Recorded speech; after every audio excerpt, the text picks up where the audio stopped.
Good morning, everybody. This is Lindsay Huddleston with Sports Psychology Solutions coming at you with another Monday motivation. Boy, it's been a long weekend. I've been traveling. As many of you may know, I was just down in Columbus with Michigan State football. Unfortunately, they couldn't get the win against probably a national championship contending team in the Ohio State Buckeyes. My broadcast partner, Jack Ebling, and I will be discussing that later in the week. There was something to be said about it. Can't do anything but tip my hat to the Michigan State team. They just got beat by a much better team, and we'll talk more about that. But what I want to talk to you about today is something I think can be very helpful as we're midway through the point in this college football and football season overall, and also getting ready for basketball that's coming up soon. Michigan State has put out its schedule, and I look to be doing some great things along with my broadcast partner, Jack Ebling, again. But I want to talk about character flaws versus character conflict. I think what happens a lot. Good morning, Carrie. How are you? Thanks for joining. Talking about character flaw versus character conflict, and I'll start with this in the context of a coaching relationship. I get so many calls from parents about the issues they're having with players, and of course, with my work with coaches, I hear from coaches a lot too. And I want people to look at adopting a different mindset as it relates to the interaction they have with a coach as a player. Greg Brown, what's up? The interaction they may even have with the spouse, the interaction they may have with a significant other, the interaction they may have with someone on the job. This goes back to the SPS, Mental Toughness Edge, guide to mental toughness in sports and life. So this can go across all genres or things, but I'll speak of it in the coaching context. What we have to look at things as is people are different. People are different for a number of reasons, based on their childhood experiences, based on their life experiences, based on traumatic things that may happen throughout their life, and people are just different. It's not in a bad way. I think what happens is when people have different characteristics, they come in clash with other people with different characteristics. In human nature, what we do so many times, we regard that person and their characteristics as character flaws. We call them character flaws. Oh, this person has just a character flaw. I've been a victim of it myself as I've gone through my own evolution as a man, as a leader, as a sports psychology consultant, even as a spouse. So we give these people these character flaws. But I think a better approach to take is that, that person doesn't have a character flaw. That's who they are. But you have to look at it as we just have a character conflict. Your characteristics and my characteristics are in conflict. Now, when we're in conflict, that means that I am who I am and you are who you are without any judgment. But when we regard someone else as having a flaw, that completely brings in judgment. So let's talk about a coaching relationship.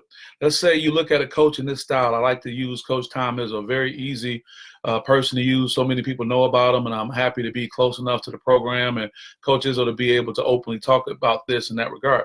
People may look at his coaching style as flawed.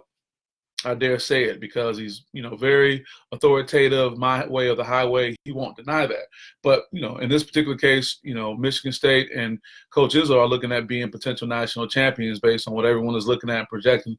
And I wish them that, and I hope that can be the case. And it'll be a great ride to see that happen going into 2020. But what if we look at it as that you just may have a conflict with the coaching style? Now, the difference between a coaching relationship and, let's say, particularly a work relationship, a marital relationship, is that there's a time limit. For a coaching relationship, whether this person is your high school coach, your college coach, your professional coach, for the most part, high school and college, we can say there's a 4-year window or maybe smaller. But when we transition that over to relationships, that's an infinite amount of time. The whole idea is to be with the person as long as, you both are breathing.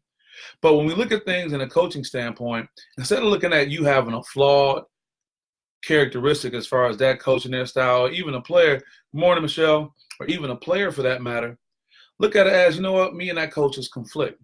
Now, because you conflict does not mean you can't coexist.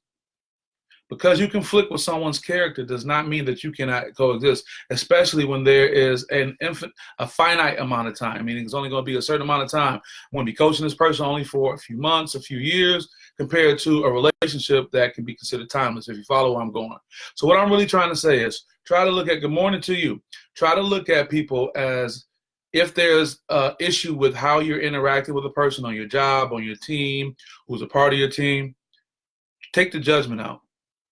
Don't look at it as this person has a flaw, but let's just say we have a conflict. And I think when you take the judgment out, instead of looking at persons being flawed, you can respect them for who they are. James, what's up, brother? How you doing?